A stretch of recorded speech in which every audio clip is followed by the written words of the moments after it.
Olha, recentemente noticiamos aqui no programa uma pesquisa que mostrava a alta impopularidade do STF entre os brasileiros. Apenas 23% aprovavam o trabalho da Corte.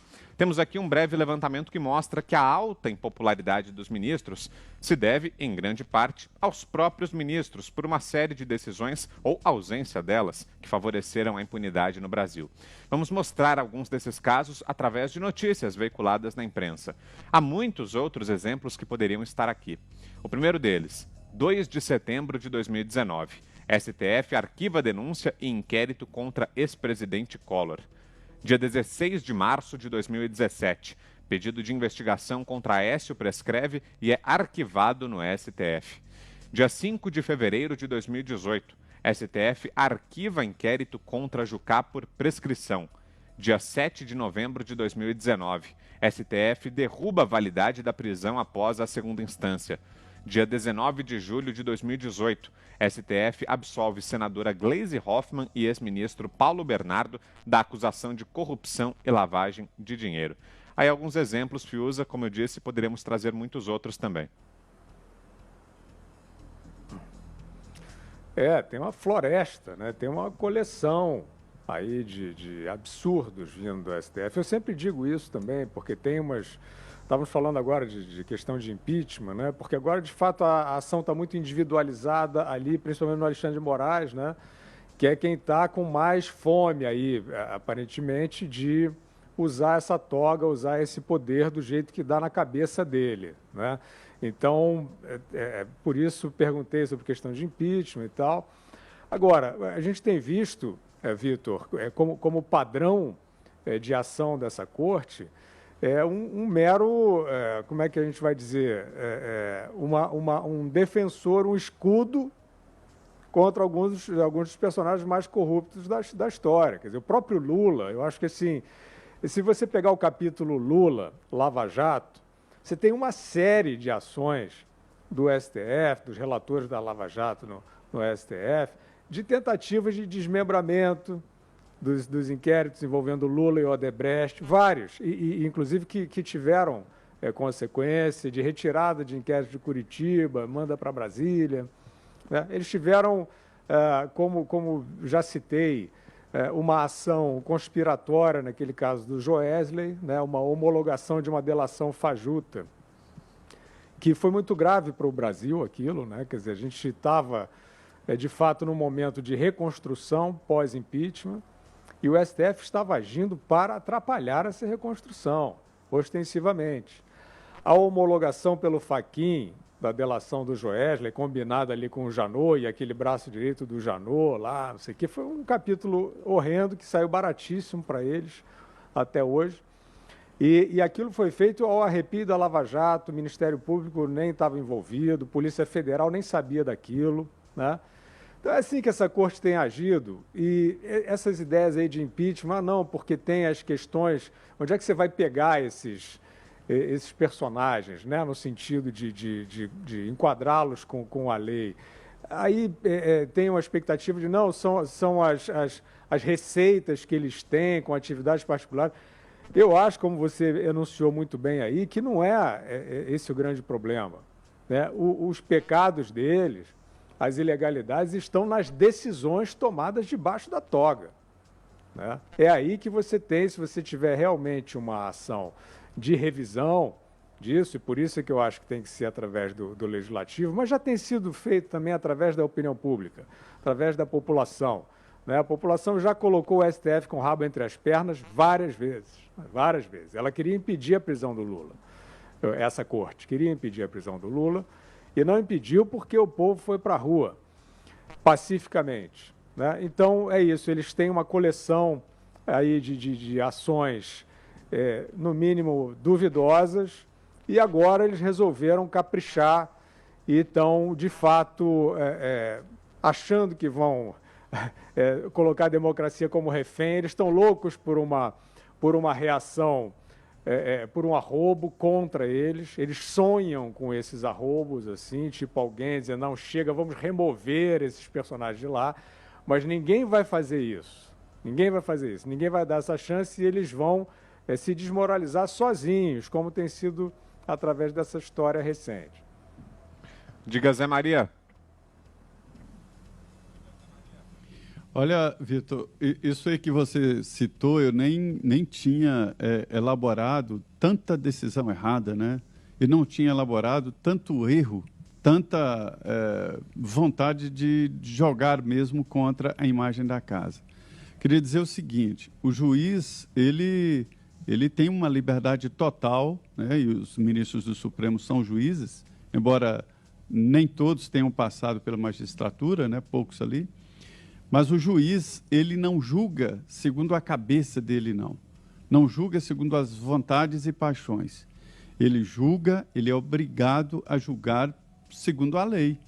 No caso do Supremo, é o guardião da Constituição. É obrigado a guardar a Constituição e julgar segundo a Constituição. E esta que é a função do Supremo Tribunal Federal. Acho que realmente nada dessa história de fechar Supremo, de golpe, não é nada disso. Eu acho que o Congresso Nacional tinha que fazer uma reforma séria do Judiciário, definir limites, impedir, por exemplo, que um ministro tome decisões em nome do Supremo Tribunal Federal que possam atingir outros poderes ou que possam atingir a Constituição. Em matéria constitucional, o ministro não deveria assinar uma liminar. A liminar ficaria para assuntos urgentíssimos, como um habeas corpus ou perigo iminente, né, de impossibilidade de recuperar o direito, ou por parte do poder público, ou por parte também do cidadão. E esta reforma no judiciário colocaria não limites nas decisões, que sempre haverá discussão sobre decisões de juiz, né? Mas a gente vê aí neste elenco de decisões erradas o porquê da imagem do Supremo estar assim. Não é uma campanha pela internet, negócio de fake news, não é isso. A impopularidade do Supremo advém exatamente dessas decisões. Lembrando que em pesquisas antigas, né, antes desses ministros, pesquisas que a gente via, a credibilidade do judiciário era invejável, ficava muito alta. E aí a gente vê esta erosão da imagem do Supremo exatamente nessas decisões, porque os ministros entenderam que são donos da verdade e podem agir acima das leis e acima da Constituição. Esta é a reação. E o recado último do presidente Jair Bolsonaro é isso, né? De que o poder emana do povo e em seu nome deve ser exercido. A Constituição que manda isso. Então, não é o Supremo que molda o povo, mas o povo que deve moldar o Supremo, assim como a Presidência da República, o Congresso Nacional, ou seja, as instituições. Então, esta erosão aí na imagem do Supremo não advém de 10 deputados e um senador, não advém de manifestações públicas, advém dessas decisões e do comportamento dos ministros do Supremo. Augusto. Bom, o Supremo, a imagem do Supremo é o que é, não por causa das fake news, como lembrou o Zé Maria. É por causa das coisas verdadeiras que o povo vê que o Supremo faz. O Supremo, por exemplo, também, aproveitando o trecho do comentário do Zé Maria, o Supremo adota decisões monocráticas e, no entanto, acha que na primeira instância precisa haver 2 juízes para um caso só, né? Por isso apoia a criação da figura do juiz de garantias. Eles decidem sozinhos. Uma decisão em última instância que afeta todo o país, mas querem que nas cidades, pequenas cidades, por exemplo, 2 juízes deliberem sobre um caso só, por mais simples que seja. Mas, além dessas decisões equivocadas, é pouco, né? Que o Vitor Brown elencou, nós poderíamos citar várias outras, né? A Lava Jato ainda não chegou ao Supremo, ela já atingiu seu clímax a partir de 2015 e 5 anos depois, nada aconteceu. Nenhum dos ladrões desmascarados foi julgado pelo Supremo. O Supremo vive recuando diante do Renan Calheiros, né, conhecido bandido ainda em liberdade. Soltou o Lula, soltou o Dirceu, que declarou outro dia que não considera o Supremo nenhum poder, acha que não devia existir. E agora, eu pergunto, o povo brasileiro tem o que um amigo meu, jornalista, chama de sabedoria subjacente, que permite, mesmo aos que têm uma formação escolar insatisfatória, saber distinguir um bandido de um que não é. É fácil. Você não precisa estudar muito para isso, não. O rosto do bandido denuncia, o olhar e as provas robustas que se acumulam, chegando a lembrar montanhas e que não são levadas em consideração pelo Supremo. Você acha, qualquer pessoa que já viu essa figura passar pela frente, ainda que em fotos de jornais ou pela televisão, algum brasileiro duvida que o Collor, o Aécio e o Jucá são casos de polícia? Alguém duvida? Como é que o Supremo pode absolver? Que alega que prescreveu. A prescrição é uma malandragem. Enquanto o Alexandre de Moraes dá toda a atenção e dedica todo o tempo dele a assuntos, a miudezas, né, que ele transforma em coisas importantes para prejudicar alguém, ele deixa de julgar casos que caminham para a prescrição. Ele tem 300 processos em casa, sei lá,